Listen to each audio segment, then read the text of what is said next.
And hello, everyone. Welcome to the Real Estate Show here on KCMX News Media 880. Pete Belcastro, Joe Brett taking off for the rest of the day here with us. But thanks for joining us here on January the 12th, 2019. The fellow sitting next to me here is Colin Mullane, who's the past president of the Rogue Valley Association of Realtors and the Oregon Association of Realtors. And Colin, spokesperson for RVAR, which today is also, the show is presented by the Rogue Valley Association of Realtors. How are you doing, by the way? Tell us about your 2018. Well, you need to talk a little bit closer to that thing, buddy. All right. 2018 was fantastic. It was one of the strongest years in the industry as a whole, and that was across the nation. Personally had the busiest year I've ever had in real estate sales, and got to travel a lot for the National Association of Realtors. I got to serve last year as the regional vice president for Oregon, Washington, Idaho, Alaska, and Montana, which took me away from town 117 days out of the year last year, and still closed 28 deals and did almost 13 million in transactions. So it was really busy. Yeah, it was busy really across the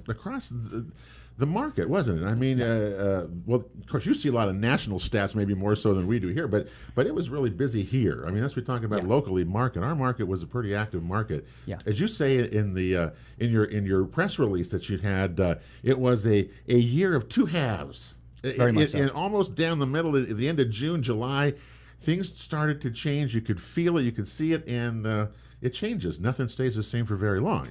No, nothing stays the same for very long. And I think what you saw the first half of last year was a lot more to do with what we had seen in previous years. Very robust in favor of the sellers who were really getting to drive prices, buyers feeling like there wasn't enough inventory to choose from, and I better get something quick, and especially with interest rates going up, I should buy today rather than next week or the next month, generally speaking, of course. And then really in July and August, for us, of course, we saw a Rogue Valley once again filled with smoke. And so we questioned ourselves whether we certainly knew the smoke was affecting our market. It was affecting all. It was affecting restaurants. It was affecting anything that was anything outdoor if you wanted to walk or hike, or so many things that are renowned outdoor activities in the Rogue Valley for the summertime just aren't that easy to do when it's filled with smoke. And so we saw the market turn, and a lot of us thought it must just be the smoke. But one of the things of being able to travel across the country is being able to also confirm that we really did have that change in the market across the country. So even in places where smoke was not a factor, Rhode Island, Chicago,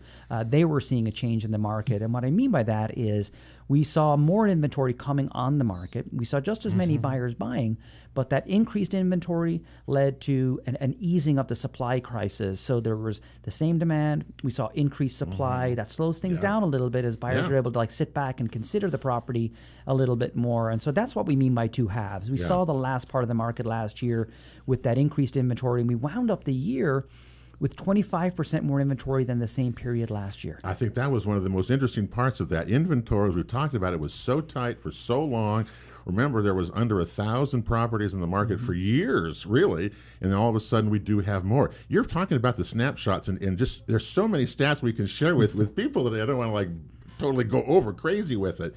But you're talking about we have a market snapshot, Colin, that is put out every month, and we've been telling our viewers and listeners that you go above $500,000 in price, it's a different market than it is below that 500,000 level. Absolutely. Absolutely. Yeah. Okay. And I think you could go to most metropolitan areas and see that. There's some point in our market it's 500. But how much is it? Okay. Overall in Jackson County, this is again, it's an overall stat, and it varies from town to town. Okay. But overall, if you're at 500, if you have a property listed at $500,000 to $750,000 now, the month supply of inventory is at almost 20 months. Now remember, that average, that normal market is 6 months supply, 6 months demand. So everybody's got an equal negotiating. 19 months is a lot. And if you go above that, even of the $1 million prices, we've been talking about that for months now, you've got a huge supply of inventory. So that is, it's a buyer's market there, right? Absolutely, it is. And it's funny, it's interesting because sellers are the slowest to react to a change in the market because there's a hesitancy to move too quickly. We don't want to have them lose money. I don't want to lose money. Oh my gosh, how fast should I change? And yet buyers change super fast. They're well aware. They're looking at the inventory. They see the number of days on the market.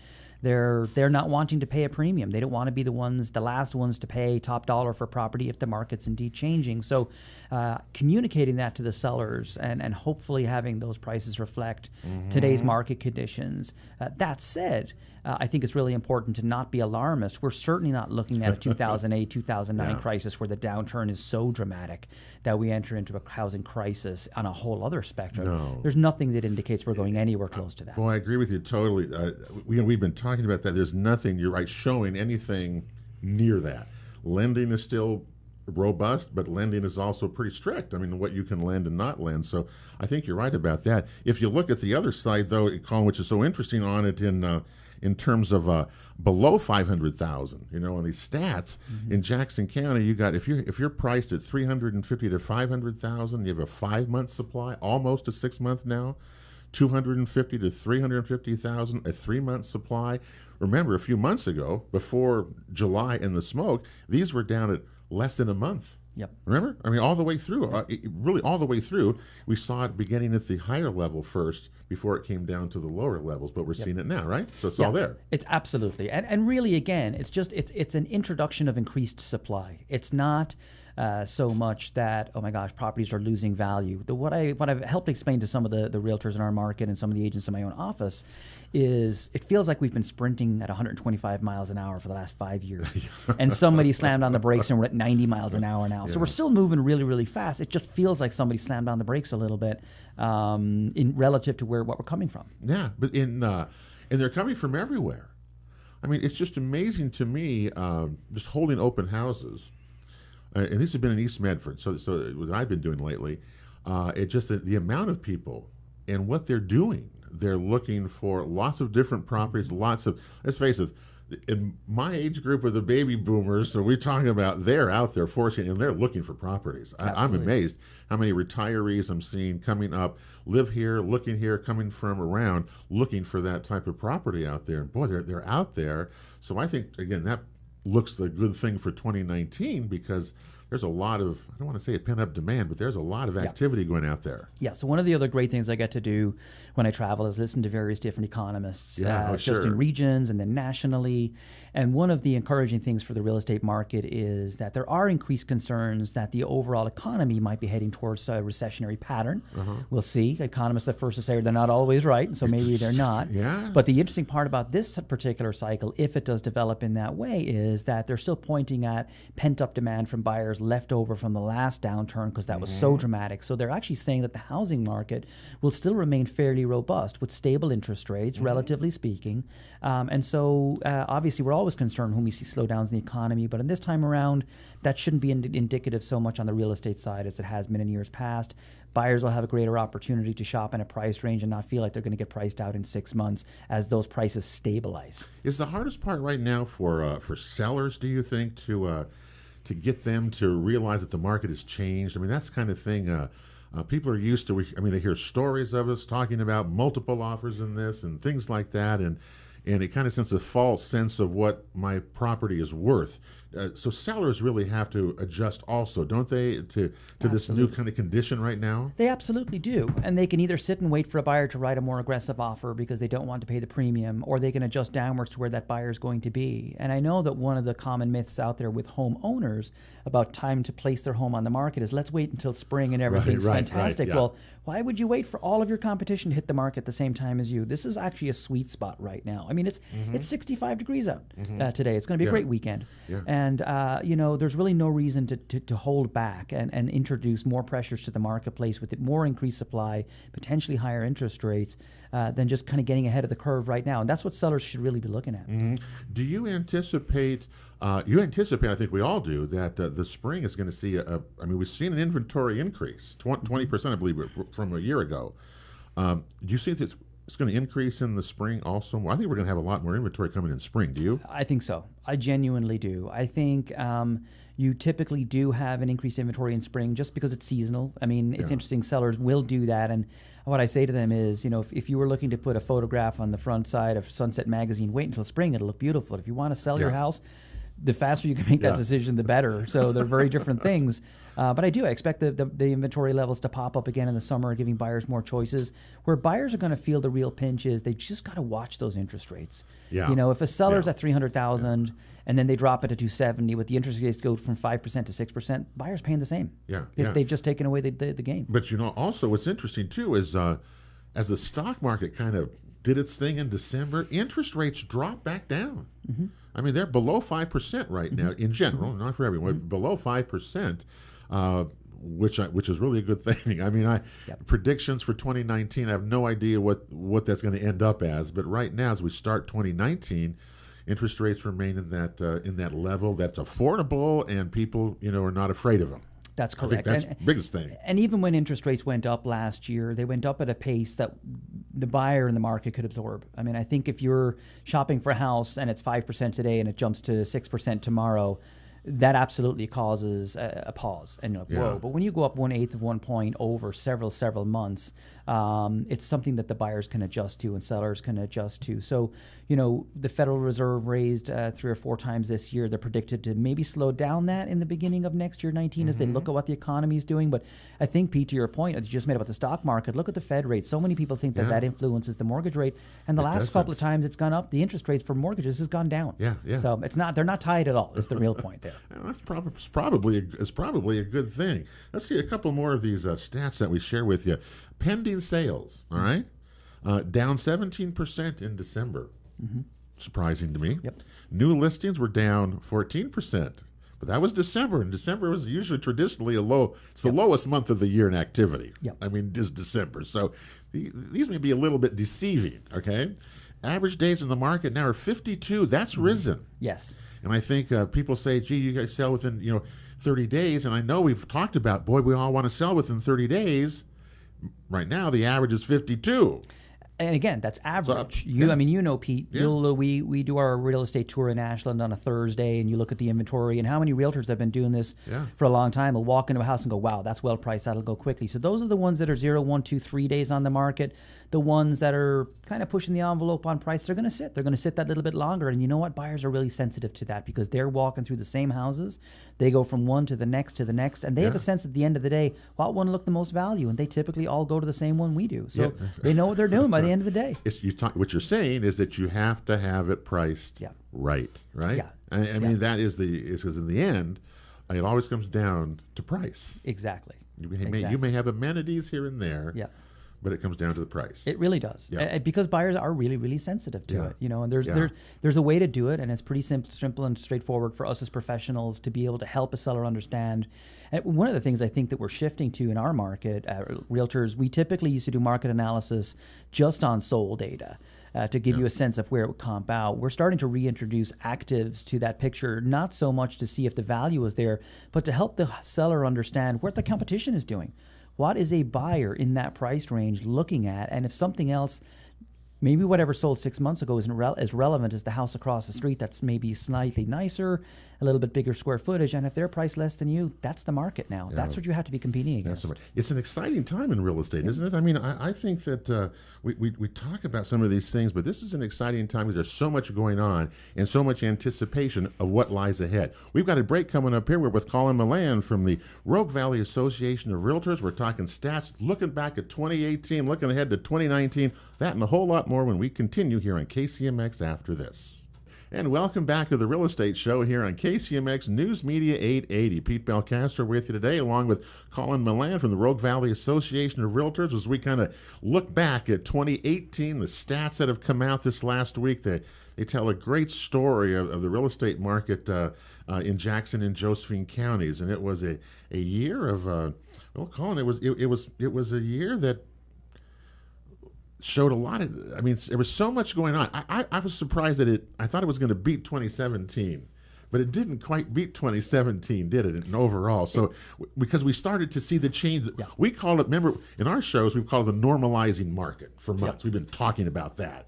And so that kind of tempered it off a little bit, because certainly the first part of 2018, it was going pretty good. Yeah, we roared into 18 on all fronts, again tied to a tight market. And then just seeing that inventory level increase over the summer, buyers seem to kind of back off and slow down and pause a little bit. But I think that this spring is going to be another picture again. I think you're going to see buyers come back to the market with confidence. I think that a lot of agents and clients are getting to the place, the sellers, that they're willing to be realistic on the price depending on their motivation factors, and they want to try and get ahead for 19. Yeah, I think a few more stats here for you. We try to move through here and see what we can do this right. Anyway, wanted to say that original price versus selling price. That's an interesting stat because it used to be people were getting up to 97% overall. Now that's dropped, which means that buyer and seller have more buyers have more negotiating power. Isn't that how that generally works then? Overall, absolutely. Yeah. And remember, when we publish that statistic, that's based off of the last list price and may not reveal other price reductions that have occurred in the meantime. Sure. So if somebody starts at $550,000 and they dropped it to $450,000 and then it sells for $440,000, it looks like it sold for almost full price, but actually there was a bigger story to be told there. Yeah. But we are starting to see that. Absolutely, more days on market, buyers are sensitive to that. The other one we want to share is available homes per buyer, because again, as we've talked, I love following the stats month. And when you do them every month, you really get a picture of it. You know what's kind of going on. Available homes per buyer was really low, and now it's up in a month, just in December, up 60%. If we're close to that 6 months supply kind of demand, available homes is 4.4. A year ago, it was 2.8. Yep. And then the month supply of inventory is something that we always talk about a lot. It's up 71% to 3.3 months, which again, we're edging up closer to that 6 month level. And is that a healthy thing? I mean, what is your thought on that? I've heard so many different people say, stay where we are, 3 months, great, 6 months just changes, that kind of thing. What do you think? I have yet to hear a strong argument for what perfect looks like in a real estate market. So when we had 2007, 2008, people called it a bad market, but you know what? It was great for buyers. Yeah. They were getting 4% interest rates. They were getting prices they hadn't seen on homes. And yet there's what we now call a great real estate market when prices are soaring. I think the challenge is, and why normalizing is a good thing, and it's a normal cycle, is that we didn't accelerate so fast that we've developed another pocket where we're going to burst and it's going to crash. So we're stabilizing, we're leveling off.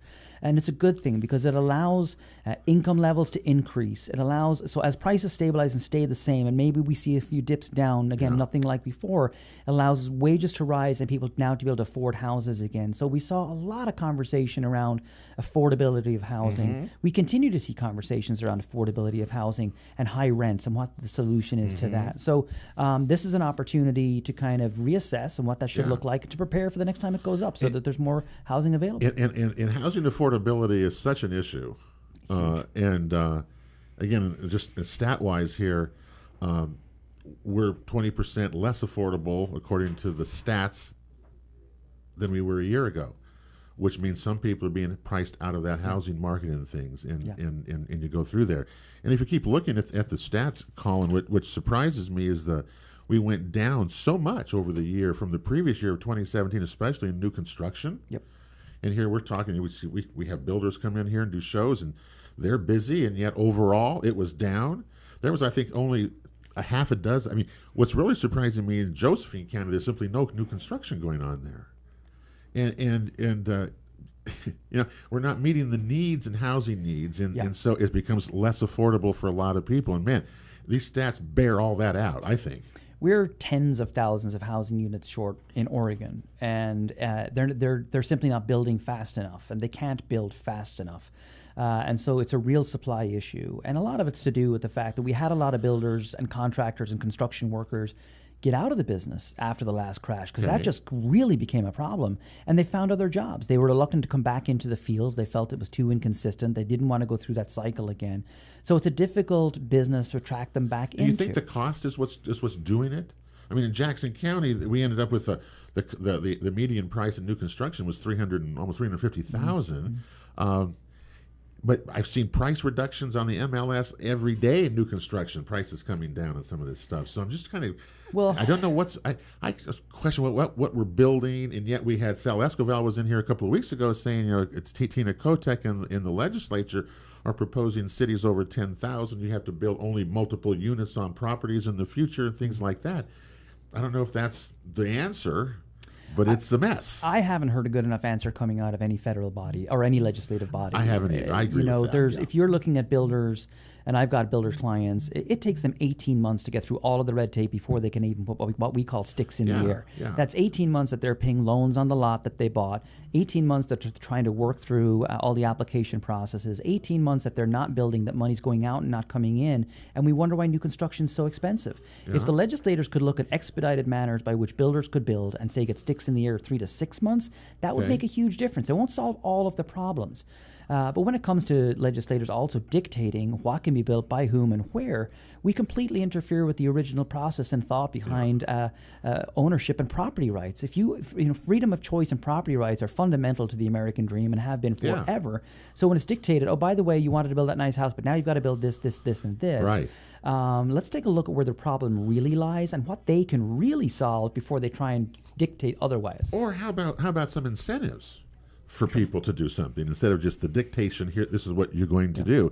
Well, it's going to be an issue. Hey, you want to see what the new future is going to be like, I think, in multiple housing? Drive by, if you go to Ashland, East Main Street, where Walter A. Phillips Field there, Mountain, by the football stadium, they're building all those new apartment complex complex in there. There's like 30 units crammed into a small space. That's our future. Yeah. Yep. Everywhere. Because we're not going to keep going out. We're not. But you know what happened with that development? The developer wanted to develop that. He wasn't made to develop that. Right. Okay. Yeah, that was the difference. When the desire and the need is there, it still gets achieved. But my point with that is that's going to be the new style. Yeah. Small, crammed in together, for multiple density housing. I mean, I think we're going to see more and more of that. Absolutely. And people are all upset. People, like, it looks horrible, whatever.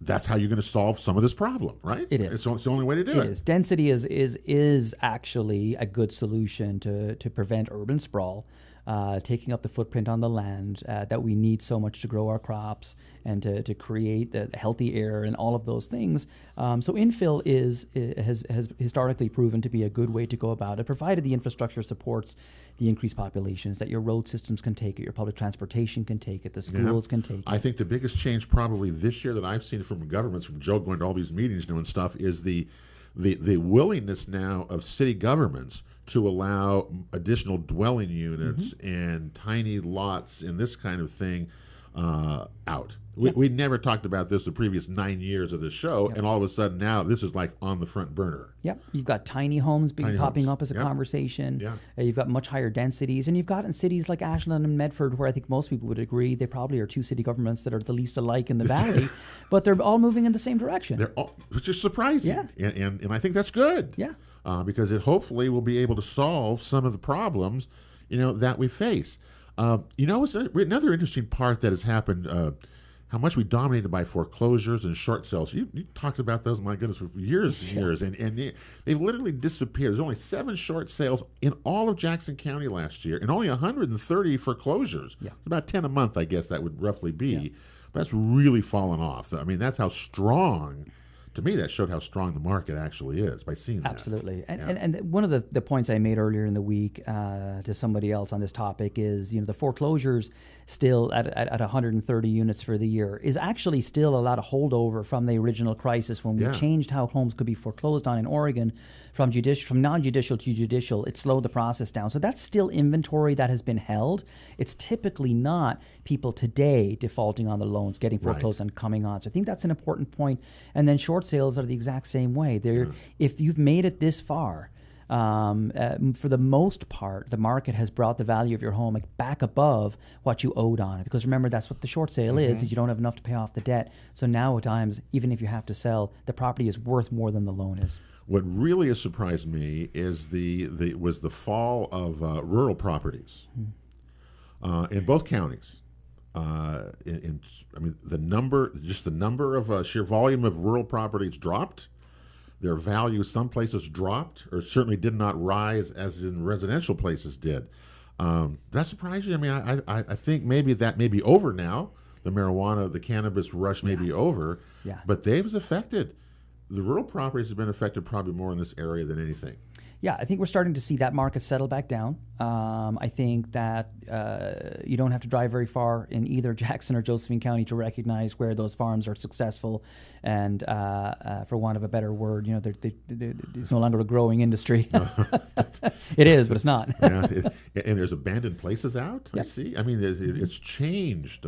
It was like a gold rush. 2 years ago, it was a gold rush. Yep. Our viewers and listeners saw that. Yep.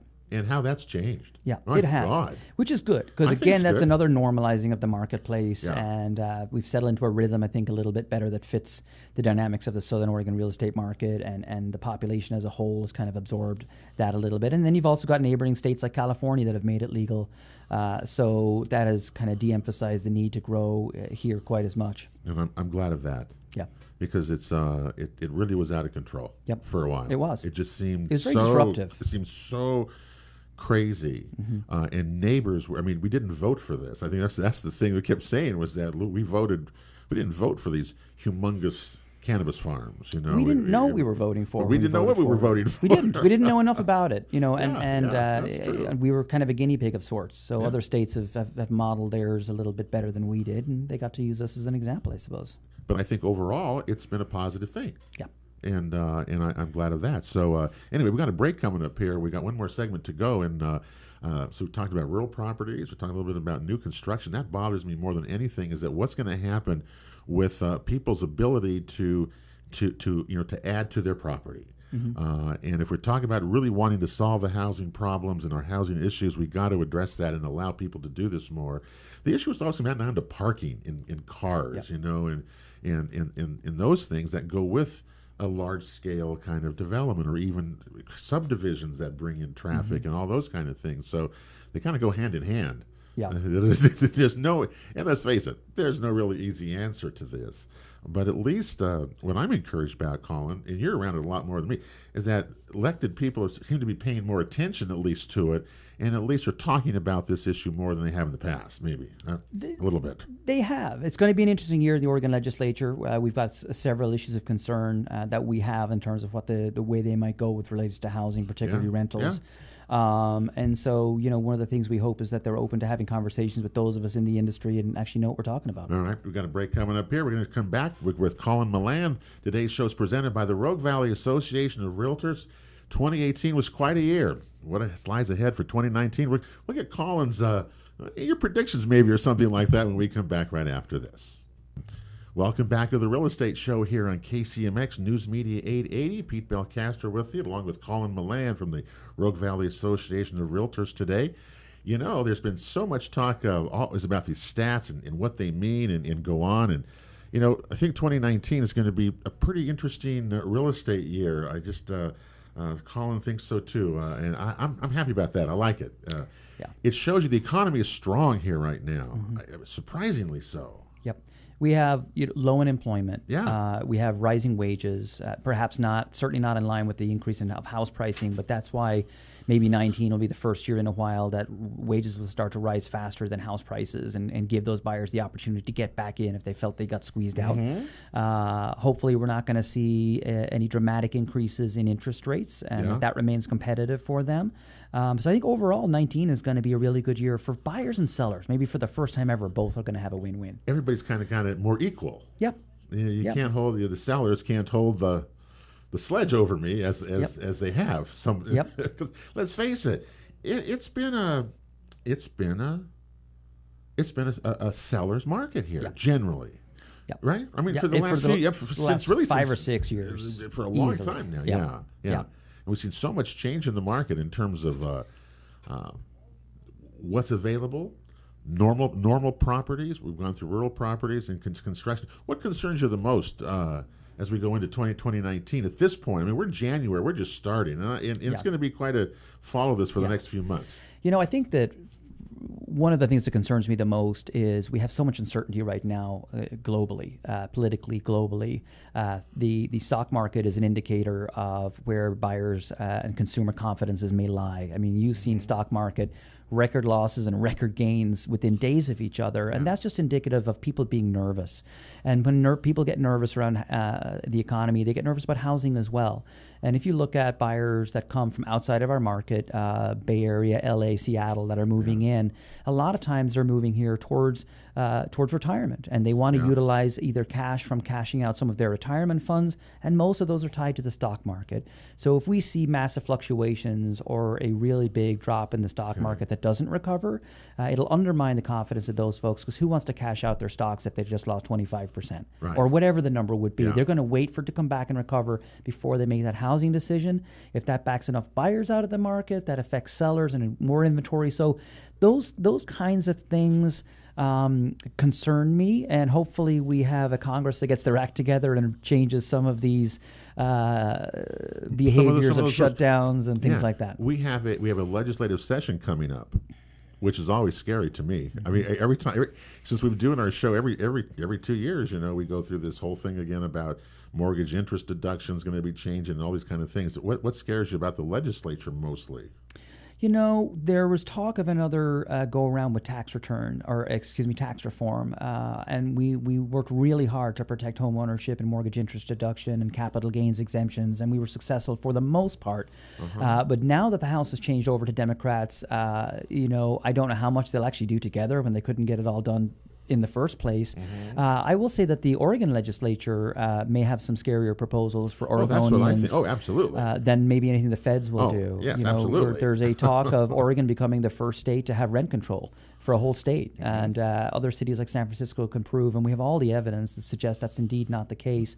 So how do we solve that problem? How do we help people that are having a really tough time with the rent increases at the pace they're being increased, at the same time not harming the other landlords that are doing a great job for their tenants? So there's got to be a happier medium, rather than say, this is it, you can't do this and you can't do that, and here's the penalties. Because we saw in Portland a couple of years ago, when they tried to introduce rent control and did so successfully, that the MLS had a ton of homes come on the market in the first couple of months as people just fled the market. Landlords that were landlords for years said, that's it, I'm out. I don't want it anymore.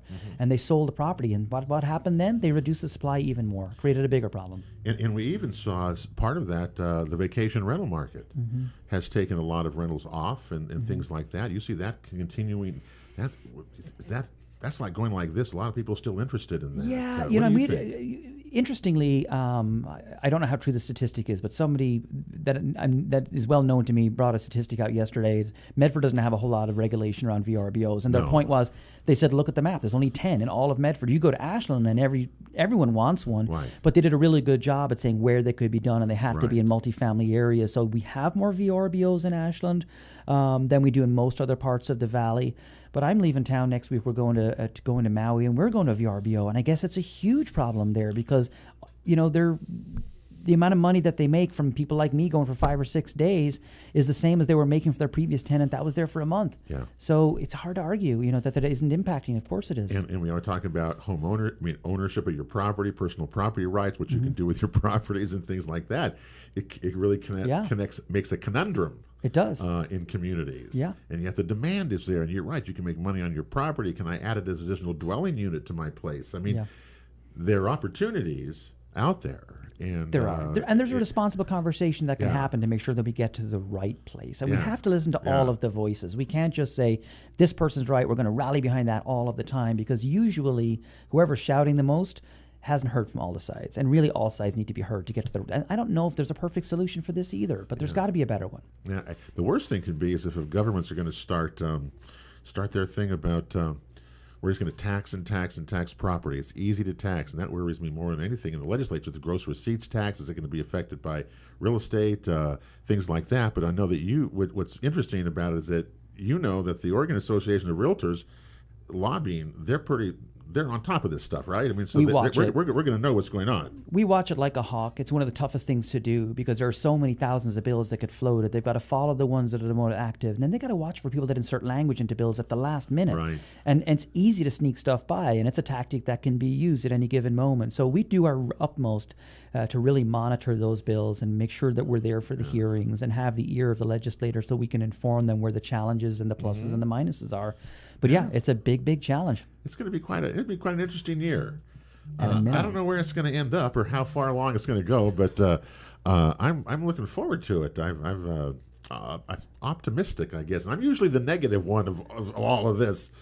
But all the signs point, I just see, because there's so much activity going on now, which means there's a lot of pent-up something. There's people are looking, they're getting ready to look. The boomers especially, the baby boomers are out there, millennials are out there, first-time home buyers.